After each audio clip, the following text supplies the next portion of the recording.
اعوذ باللہ السمیع العلیم من الشیطان الرجیم من حمزہ ونفخہ ونفثہ بسم اللہ الرحمن الرحیم ربی یسر ولا تعسر وتمم بالخیر ربی زدنی علما ان اللہ لا یغفر ان یشرک بہ ویغفر ما دون ذلک لمن یشاء ومن یشرک باللہ فقد ضل ضلالا بعیدا ان یدعون من دونہ الا اناثا وان یدعون الا شیطانا مریدا لعنہ اللہ وقال لأتخذن من عبادک نصیبا مفروضا۔ آیت مبارکہ ہے 116 سے 118 سورۃ النساء 5واں سپارہ۔ ترجمہ ابن کثیر سے ہے، بے شک اللہ یہ گناہ ہرگز نہیں بخشتا یعنی ہرگز نہیں معاف فرماتے اللہ تعالیٰ اس گناہ کو کہ اس کے ساتھ یعنی کس کے ساتھ، اللہ کے ساتھ شرک کیا جائے، ان یشرک بہ، اور وہ اس کے سوا جسے چاہے معاف فرما دیتے ہیں اللہ تعالیٰ، جس کو اس کے علاوہ یعنی شرک کے علاوہ جو کوئی بھی گناہ اللہ تعالیٰ اپنی خاص رحمت سے معاف کرنا چاہیں، جس کے لیے معاف کرنا چاہیں، تو اللہ تعالیٰ کے لیے کوئی اس میں مشکل بات نہیں، کوئی رکاوٹ بھی نہیں ہے، اور کوئی اللہ سے سوال کرنے والا پوچھنے والا بھی نہیں ہے۔ جس گناہ کو شرک کے علاوہ اللہ معاف کرنا چاہیں، جس کے لیے چاہیں، اللہ تعالیٰ معاف فرما دیتے ہیں۔ اور جو شخص ومن یشرک، اور جو شخص اللہ کے ساتھ شرک کرتا ہے تو وہ یقیناً بہت دور کی گمراہی میں جا پڑا ہے، ضلالا بعیدا، بہت دور نکل گیا، وہ راہ راست سے بہک کر بھٹک کر اتنا آگے چلا گیا کہ ابھی جب تک یعنی راہ دکھانے والا اس کو نہ ملے وہ راہ نہیں پا سکتا۔ اور فی الوقت راہ دکھانے والا کون ہے کہ وہ نادم ہو، استغفار کرے، اللہ کو راضی کرے تو اس کو راستہ مل جائے گا۔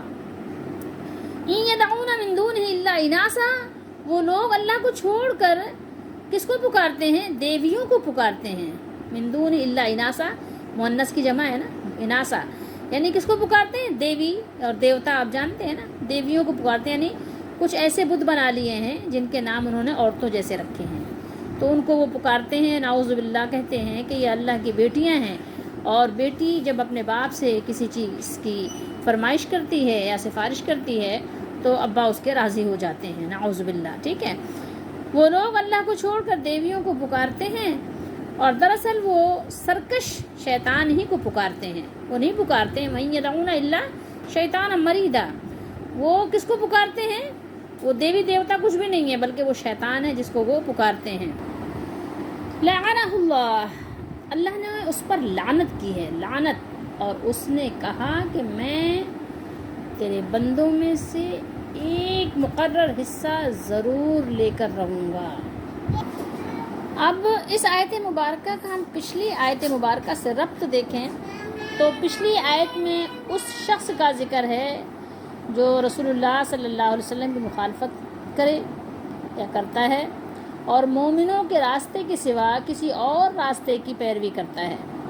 ایسا وہی شخص ہو سکتا ہے جو اپنے کفر پر اصرار کرے اور اپنے کفر کو وہ صحیح اور درست سمجھے اور دین اسلام قبول نہ کرے، اپنے آپ کو نہ بدلے، اپنی روش کو نہ بدلے۔ اس آیت میں اللہ تعالیٰ نے اس کے کفر پر اڑنے کو شرک قرار دیا اور صراحت فرما دی کہ اس کی معافی کی کوئی صورت نہیں ہے۔ ہاں، اگر کوئی شخص دین اسلام قبول کر لے، توبہ استغفار کر لے، اللہ کی توحید اور رسول اللہ صلی اللہ علیہ وسلم کی رسالت کی شہادت دے دے، اس کا عملی ثبوت دے اور ایسے فعل سے بچا رہے جس سے آدمی ملت اسلام سے خارج ہو جاتا ہے، تو پھر کبیرہ گناہوں کا ارتکاب کر بیٹھے تو اللہ تعالیٰ کی مرضی ہے، چاہے تو ویسے ہی معاف کر دے یا سزا دے کر معاف کر دے، سزا دے، تھوڑی بہت سزا بھگتا کر معافی دے دے اور پھر جنت میں داخل کر دے۔ مگر جو شخص اسلام ہی قبول نہ کرے یا اسلام کا صریح ارتداد والے اعمال کا ارتکاب کرے تو اس کے لیے اللہ تعالیٰ کے ہاں کوئی معافی نہیں ہے، کیونکہ اسے معافی دینے کا مقصد باغی اور غدار کو معافی دینا ہے، اور جو اپنی بغاوت اور عذر پر قائم ہو، جو اپنی بغاوت پر قائم ہو، جو اپنی غدر غداری پر قائم ہو.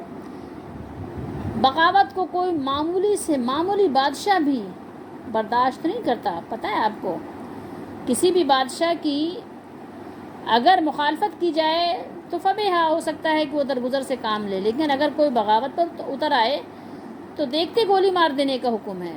تو اللہ سبحانہ و تعالی اس کی اور کسی بادشاہ کی کیا مشابہت ہے، کیا مماثلت ہے، کیا مثال دی جا سکتی ہے؟ کوئی بھی نہیں. اللہ بادشاہوں کا بادشاہ ہے. ہمیں یہ بات ہمیشہ یاد رکھنی چاہیے. اللہ تعالیٰ بغاوت کو معاف نہیں فرماتا. آپ کو معلوم ہونا چاہیے کہ ابدی جہنمی صرف کفار و مشرکین ہوں گے. مسلمان جو توحید و رسالت پر ایمان رکھتے ہیں وہ گناہ گار ہمیشہ جہنم میں نہیں رہیں گے، بلکہ وہ نکال لیے جائیں گے. اس سے ان لوگوں کا رد ہو جاتا ہے جو کبیرہ گناہ کے مرتکب مسلم کو دائمی جہنمی کہتے ہیں. اس کے علاوہ اوپر منافقوں کا ذکر ہوا. ٹھیک ہے، منافق کیا کرتے تھے؟ نبی کریم صلی اللہ علیہ وسلم کے فیصلوں کو پسند نہیں کرتے تھے اور دوسرے راستے پر چلتے تھے، دوسرے راستے تلاش کرتے تھے. اس آیت مبارکہ میں اللہ تعالیٰ نے ارشاد فرمایا کہ اللہ تعالیٰ شرک کو نہیں معاف فرمائے گا. تو معلوم ہوا کہ اسلام کے سوا کسی دوسرے دین طریقے کو محبوب رکھنا اور اس کو معمول اور عادت بنا لینا یہ شرک ہے. اور یہ شرک کس طرح سے ہے؟ جو اتھارٹی انسان کی نہیں ہے، آپ نے وہ اتھارٹی کسی انسان کو دے دی. یہ تو صرف اور صرف اللہ کا حق ہے کہ وہ قوانین اللہ تعالیٰ وضع فرماتا ہے، وہ بندوں کے لیے اصول بیان فرماتا ہے. بندوں کا کہاں یہ حق ہے کہ وہ اللہ کی شریعت میں دخل در معقولات کریں؟ ایسا تو بندوں کو حق ہی نہیں ہے. شرک کی بہت ساری اقسام ہیں، بہت ساری قسمیں ہیں، لیکن دو قسمیں بہت واضح ہیں، بہت یعنی کھلی ہوئی ہیں.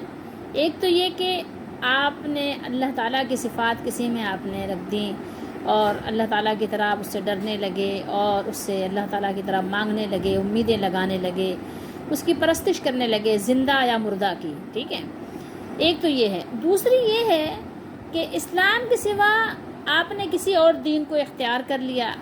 تو اگرچہ دین کوئی اور ہے وہ کفر ہے، لیکن لازمی بات ہے کہ آپ نے جو اس میں کچھ وضع قطع کیا ہے، اس کے جو اصول اور ضابطے، وہ تو لازمی بات ہے کہ آپ نے اس میں اپنی مرضی داخل کی ہے. اور جب آپ نے اپنی مرضی داخل کی اللہ کی مرضی کے مقابلے پر تو وہ شرک نہیں ہے تو اور کیا ہے. ٹھیک ہے، تو یہ دو شرک جو ہے بہت واضح اور کھلے ہوئے ہیں. ٹھیک ہے، اگرچہ آپ کسی کی پرستش نہ بھی کریں، کسی کی پوجا نہ بھی کریں، لیکن اگر آپ اپنی مرضی کو اصول بناتے ہیں تو بہرحال وہ شرک کی ہی طرح ہے. یہ چیزیں ایسی ہیں کہ جن کا سیکھنا ہم پر فرض ہے. طلب العلم فریضہ جو ہے وہ یہی ہے کہ آپ یہ طلب کریں، یہ آپ پر فرض ہے، سیکھیں. اپنے مالک کی پہچان سیکھنا ہم پر اور آپ پر فرض ہے. یہی سیم آیت سورہ نساء میں ہی 48 آیت نمبر 48 پر گزر چکی ہے.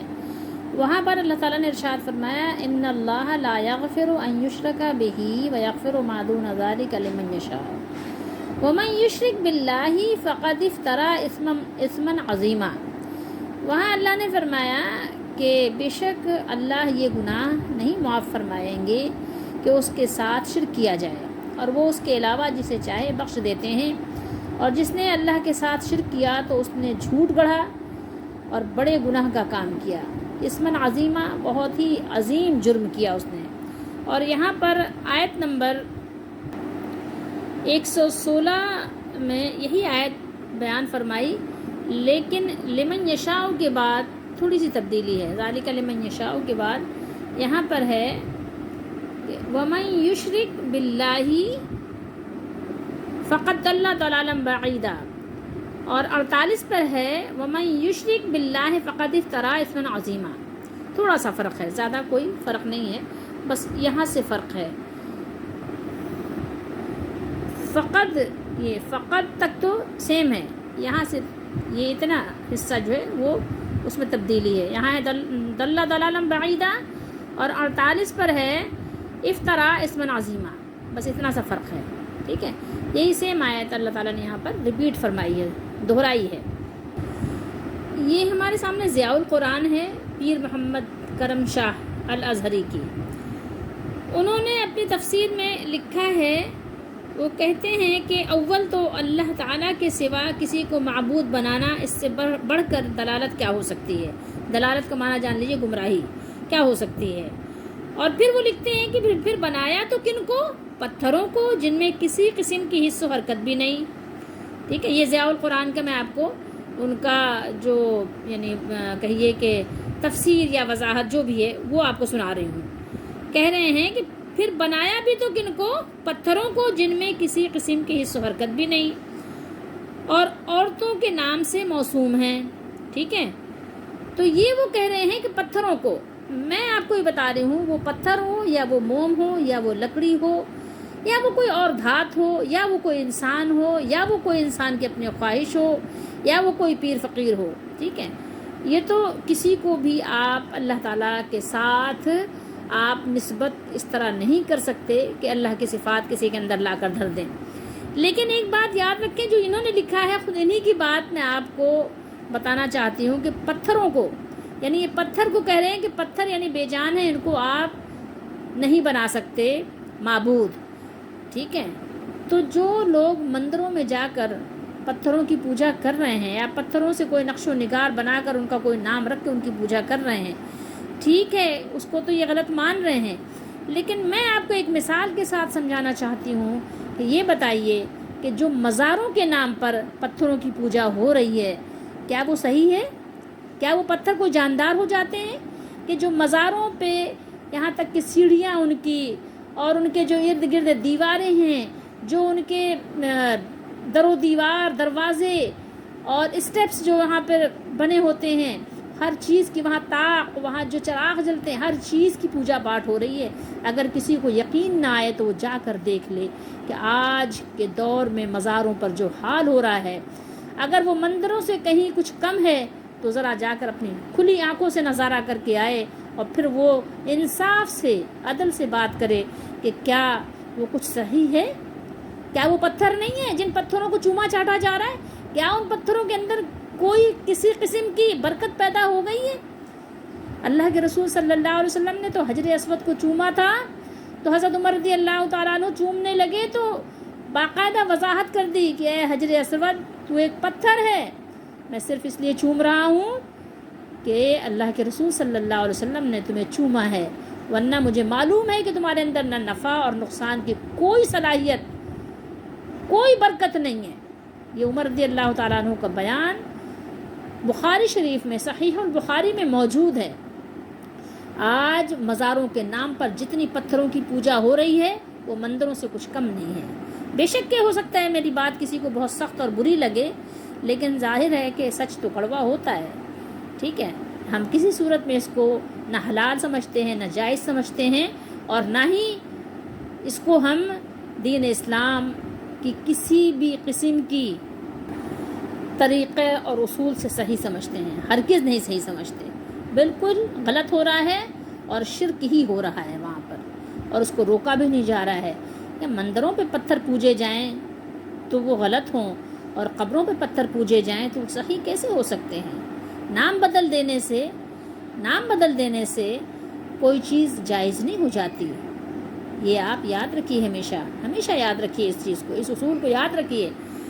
نام بدل دیا اور کام وہی ہے تو پھر کیا فرق پڑتا ہے نام بدل دینے سے. اور اللہ نے شرک سے بہت ڈرایا ہے, اللہ کے نبی صلی اللہ علیہ وسلم نے بھی شرک سے بہت ڈرایا ہے. صحابہ کرام آتے تھے, آپ ان کو شرک سے بہت ڈراتے تھے. تو ہمیں چاہیے کہ ہم شرک سے بیزار ہوں, شرک کوئی سا بھی ہو اور کہیں بھی ہو اور کسی بھی قسم کا ہو, شرک سے دور رہیے. اور جس نے اللہ کے ساتھ شریک بنایا وہ راستے سے دور جا پڑا, یعنی وہ طریق حق کے سوا اور راستے پہ چل پڑا, راہ ہدایت سے دور ہو گیا. اس نے اپنے آپ کو دنیا اور آخرت میں ناکام اور نامراد بنا لیا, جس کی وجہ سے وہ دنیا اور آخرت کی سعادتوں اور کامرانیوں سے محروم ہو گیا. ان یدعونا من دونہ الا اناسا, اناسا کیا ہے انسا کی جمع ہے۔ کفار مشرکین وہ جو نبی کریم صلی اللہ علیہ وسلم کے زمانے میں تھے، فرشتوں کو اللہ کی بیٹیاں کہتے تھے، ٹھیک ہے، اور وہ کہتے تھے کہ ہم ان کی اس لیے عبادت کرتے ہیں تاکہ یہ ہمیں اللہ کے قریب کر دیں۔ انہوں نے فرشتوں کو رب بنا لیا اور لڑکیوں جیسی ان کی تصویریں بنا لی تھیں، پھر انہیں زیور پہناتے اور کہتے کہ اللہ تعالیٰ کی ان بیٹیوں یعنی فرشتوں کے ساتھ مشابہت رکھتی ہیں جن کی ہم پوجا کرتے ہیں۔ یہ اس طرح کی باتیں وہ کرتے تھے، اور قرآن مجید میں اللہ تعالیٰ نے جگہ جگہ یہ بات ان کی نقل فرمائی ہے، اور فرمایا جیسے سورہ نجم میں افرأیتم اللات والعزیٰ، بھلا تم لوگوں نے لات اور عزیٰ کو دیکھا؟ حالانکہ لات جو انہوں نے نام رکھا تھا کسی بزرگ کی نسبت سے ہی رکھا تھا۔ ایک بزرگ تھے، بخاری شریف میں ہے کہ جو حاجیوں کو ستو پلایا کرتے تھے، ٹھیک ہے۔ یہ حضرت عبداللہ بن عباس رضی اللہ تعالیٰ عنہما فرماتے ہیں کہ وہ حاجیوں کو ستو پلاتے تھے۔ ظاہر گرمی وغیرہ میں آپ کو پتہ ہے ستو وغیرہ یہ پرانے دیسی یعنی وہ ٹھنڈک کے یعنی کام دیتے تھے، وہ پلایا کرتے تھے۔ وہ اللہ کے نیک بندے تھے، واقعی وہ نیک بندے تھے، لیکن بعد میں لوگوں نے کیا کیا، پہلے ان کی تصویر بنائی اور پھر کہ اللہ کے نیک بندے تھے، اس سے برکت ملے گی، ان کی تصویر کے پاس بیٹھو، یہاں دعا مانگو۔ جیسے آج بھی آپ دیکھیں گے نا اس طرح کی باتیں آپ کو نظر آئیں گی۔ آج کل تو لوگ ڈائری میں پیر کی تصویر رکھتے ہیں اور اس طرح کی آپ کو دیواروں پہ لگاتے ہیں، تو بہت سارے کچھ آج بھی ہو رہا ہے، تصویریں بنا رہے ہیں لوگ۔ آج کل یہ ہے کہ کیمرہ سے وہ عکسی تصویر ہوتی ہے، اس وقت وہ مجسمے کی صورت میں بناتے تھے۔ تو لات واقعی ایک بزرگ تھے، اللہ کے نیک بندے، بزرگ سمرات اللہ کے نیک بندے جس کو ہم عرف عام میں بزرگ کہہ دیتے ہیں، لیکن یہ ہے کہ اللہ تعالیٰ نے اس بات کو نہیں پسند فرمایا۔ تو ایک لات نام تھا، ایک عزیٰ نام تھا، قرآن میں اللہ تعالیٰ نے ذکر بھی کیا ہے افرأیتم اللات والعزیٰ۔ تو یہ سارے نام کچھ اس طرح کے تھے۔ منات نام تھا جو یعنی عورتوں والے نام تھے۔ تو بھلا تم لوگوں نے لات اور عزیٰ کو دیکھا؟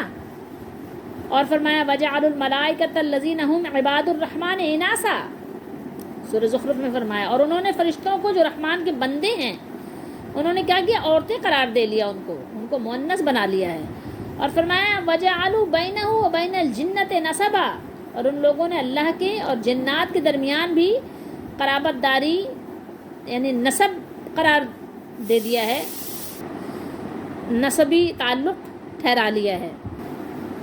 اس سے پہلے کی جو ہم آیت نمبر 115 پڑھ چکے ہیں، اگر وہاں آپ غور کریں تو اللہ تعالیٰ نے کیا ارشاد فرمایا، وَيَتَّبِعْ غَيْرَ سَبِيلِ الْمُؤْمِنِينَ نُوَلِّهِ مَا تَوَلَّى، کہ اور جو مسلمانوں کے راستے سے الگ راستہ اختیار کرتا ہے، مسلمانوں صحابہ کرام کے راستے سے، رسول اللہ صلی اللہ علیہ وسلم کے راستے سے الگ راستہ اختیار کرتا ہے، ہم اسے اس پر چلنے دیتے ہیں اور اسے مہلت دیتے ہیں، اور مہلت دیتے ہوئے ایسے راستے کو اس کے لیے اچھا اور مزین کر کے پیش کرتے ہیں، کیونکہ ظاہر اس نے کنویں میں گرنے کو پسند کیا نا، تو اللہ نے اسے چھوڑ دیا۔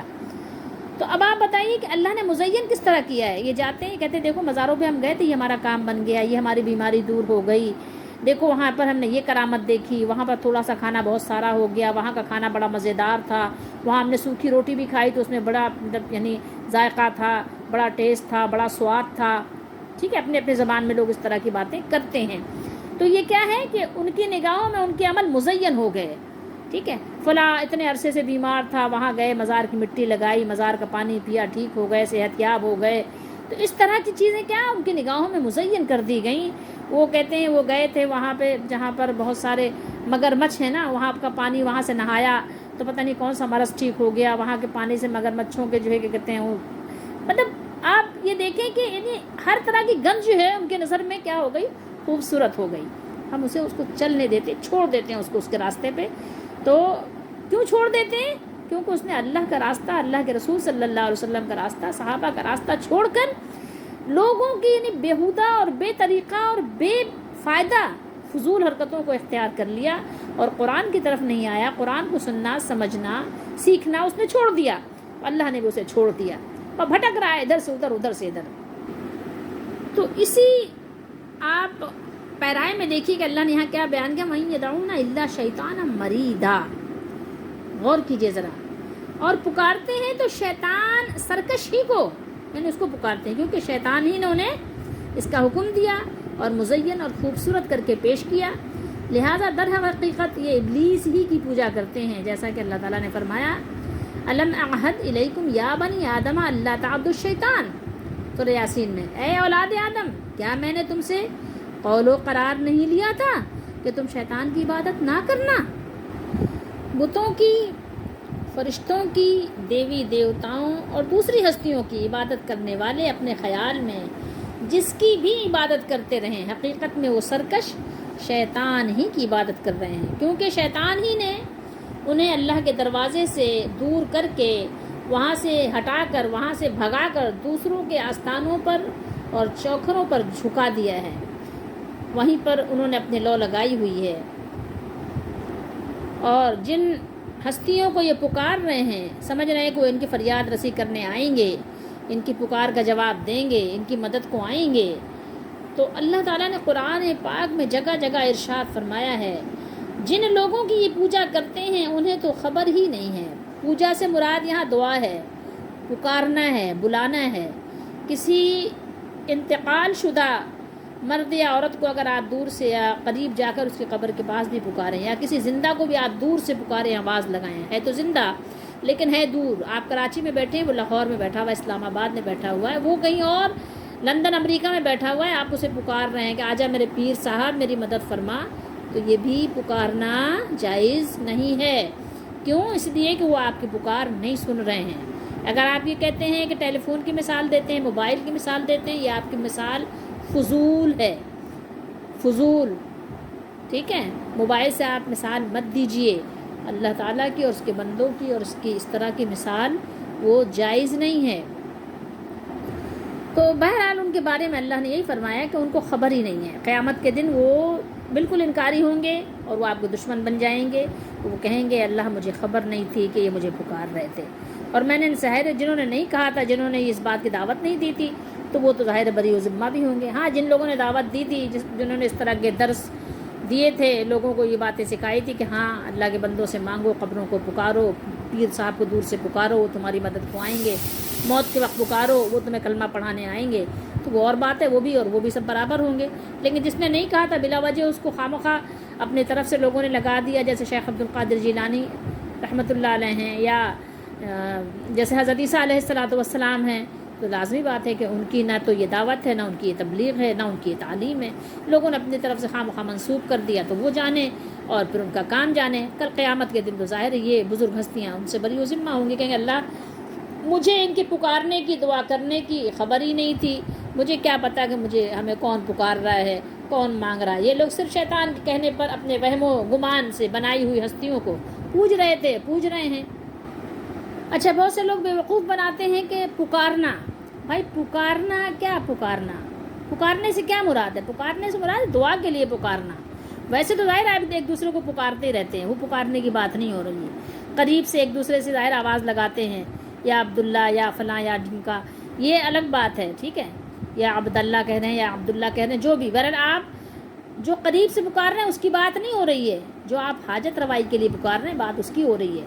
تو وہ پکارنا نہیں ہے، وہ پکارنا دعا کرنا ہے، دعا کا معنی میں ہے۔ اگر آپ کسی سے دعا کروا رہے ہیں، آپ کسی انتقال شدہ سے آپ قبر میں جا کہہ رہے ہیں کہ بزرگ ہستی یا پیر صاحب ہمارے لیے دعا کریں، تو ان کو آپ اس بات کی خبر ہی نہیں ہے، وہ آپ کے لیے کیا دعا کریں گے؟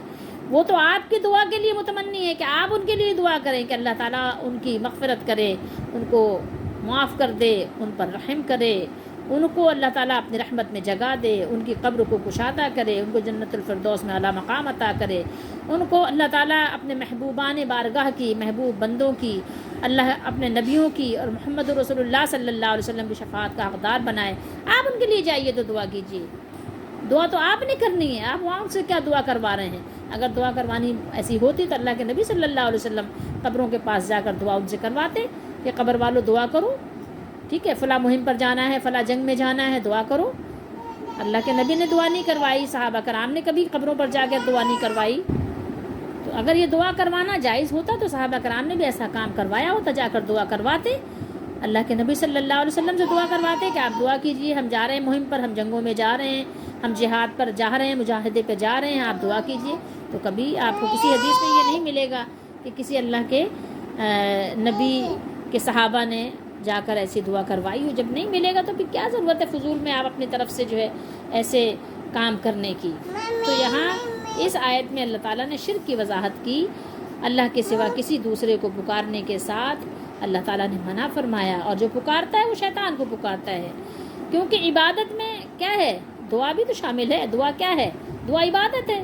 اللہ کے نبی نے فرمایا دعا ہوا العبادہ، ٹھیک ہے، یہ دعا کیا ہے؟ دعا عبادت ہی ہے، ٹھیک ہے، الدعاء مخ العبادہ، دعا عبادت کا مغز ہے۔ آپ سوچیں تو صحیح، کبھی سوچا آپ نے اس کے بارے میں؟ سوچا نہیں۔ ویسے یہ تو سبھی کو معلوم ہے کہ کوئی شیطان کی عبادت تو ویسے بھی نہیں کرتا، کلمہ پڑھ کر تو کوئی بھی نہیں کرتا، لیکن یہ دیکھیے اللہ نے کیا بیان کیا کہ وَإِن يَدْعُونَ إِلَّا شَيْطَانًا مَرِيدًا، اور نہیں عبادت کرتے مگر شیطان سرکش کی، وہ سرکش ہے ایسی۔ تو اللہ نے فرمایا کہ لعنہ اللہ، لعنت کی ہے اس پر اللہ نے، اور اس نے کہا تھا، کس نے یہ قالا کس کا ہے، کس کا کہنا ہے؟ شیطان کا۔ اس نے کہا تھا لَأَتَّخِذَنَّ مِنْ عِبَادِكَ نَصِيبًا مَفْرُوضًا، میں تیرے بندوں میں سے، یعنی اللہ تعالیٰ کے، اللہ تعالیٰ آپ کے بندوں میں سے میں ایک مقرر حصہ لے کر رہوں گا، ایک نصیب، ایک حصہ میں لے کر رہوں گا، یعنی ایک متعین، طے شدہ اور معلوم حصہ لے کر رہوں گا۔ اور اس کے بارے میں مقاتل بن حیان فرماتے ہیں کہ 1000، ہر 1000 میں سے 999 لوگ جہنم رسید ہوں گے۔ یہ حدیث شریف میں بھی موجود ہے، اور تفسیر ابن ابی حاتم میں یہ بات ان کے حوالے سے، مقاتل بن حیان کے حوالے سے مذکور ہے کہ 999 جہنم میں جائیں گی اور ایک شخص جنت میں جائے گا۔ اللہ تعالی ہم سب کی حفاظت فرمائے۔ تو آج آپ دیکھ لیجئے کہ کتنی تعداد ہے، کتنی تعداد ہے وہ لوگ جو صحیح العقیدہ مسلمان ہیں۔ اب دیکھنے کی چیز یہ ہے کہ ہمارے لیے ان آیات مبارکہ میں کیا اسباق موجود ہیں، کیا سبق ہے ہمارے لیے۔ سب سے پہلا سبق تو یہ ہے کہ ہم ہر حال میں اپنے آپ کو شرک سے بچائیں۔ شرک ایسا جرم ہے، یہ ایسا ظلم ہے، یہ ایسا گناہ ہے کہ جسے اللہ تعالیٰ معاف نہیں فرمائیں گے اگر شرک کرتے کرتے انسان بغیر توبہ کیے مر گیا۔ ہاں، اگر اس نے یہ جان کر کے یہ میں نے اب تک غلط کیا، اگرچہ وہ بڑھاپے کی اس عمر کو پہنچ گیا کہ اب موت اب آئی کہ اب آئی، اگر اس وقت بھی یہ توبہ کر لے تو اللہ تعالیٰ اس وقت بھی اس کی توبہ قبول فرمائے گا۔ اللہ تعالیٰ نے اس سے پہلے بیان فرمایا کہ یعنی اللہ تعالیٰ سے اگر آپ توبہ استغفار کر لیتے ہیں تو پھر کوئی گناہ باقی نہیں رہتا، اللہ تعالیٰ سب گناہوں کو معاف فرما دیتے ہیں۔ اور اللہ تعالیٰ نے جگہ جگہ اس بات کی بندوں کو امید دلائی ہے کہ معافی مانگ لو،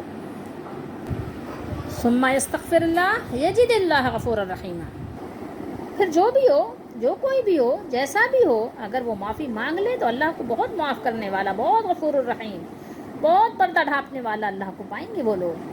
تو معافی مانگ لیں، اگر آپ نے کوئی بھی ایسا جرم کیا ہے، شرک کفر کچھ بھی کیا ہے، آپ معافی مانگ لیں، اللہ تعالیٰ کے دربار سے نا امیدی نہیں ہوگی، بس معافی کی ضرورت ہے۔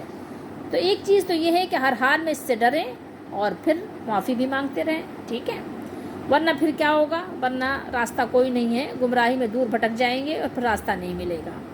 اور اس کے علاوہ پھر اللہ سے کے علاوہ کسی اور سے امید نہ لگائیں، اللہ سے مانگیں، جو بھی مانگنا ہے، جو بھی لینا ہے، جو بھی سودا ہے، سب کچھ اللہ سے کریں۔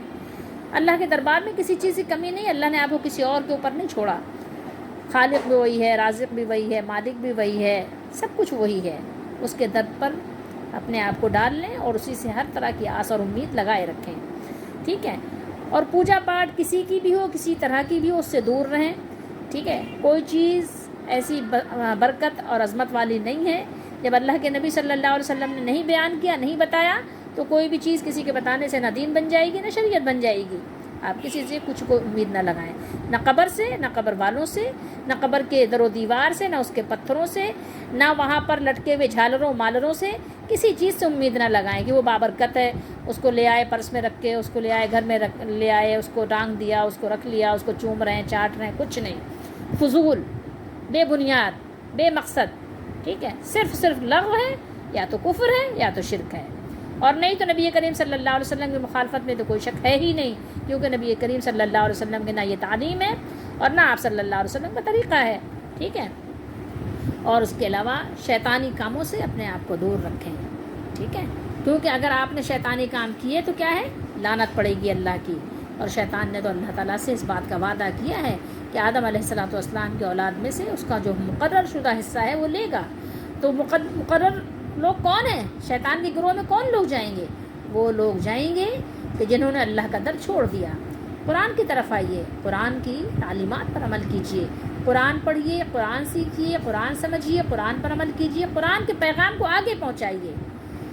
اس کو نہ صرف آپ خود اس کو پڑھیے، خود سنیے، بلکہ آگے بھی پہنچائیے۔ یہ بھی آپ کی ذمہ داریوں میں سے ہے، کیونکہ اب نبی علیہ السلام کا دور ختم ہو گیا، اب کوئی نبی نہیں آئیں گے، تو اب یہ نبی کی امتیوں کا کام ہے کہ قرآن کی تبلیغ کو، قرآن کے پیغام کو آگے پہنچائیں، اس پر یقین رکھیں، ایمان رکھیں، اللہ تعالیٰ سے اجر کی امید رکھیں، اور قرآن کو پڑھیں اور صاحب قرآن کی تعلیمات پر عمل کریں۔ جو نبی کریم صلی اللہ علیہ وسلم نے ارشادات بیان فرمائے، جو کچھ آپ کا بیان ہے وہ پڑھیں، وہ سیکھیں، اس پر عمل کریں، اس کو بھی لوگوں کو دعوت دیں، پہنچائیں لوگوں تک۔ اللہ تعالیٰ ہم سب کا حامی و ناصر ہو، ہماری دستگیری فرمائے اور ہمیں ہر طرح کے شیطانی فتنوں سے بچائے رکھے۔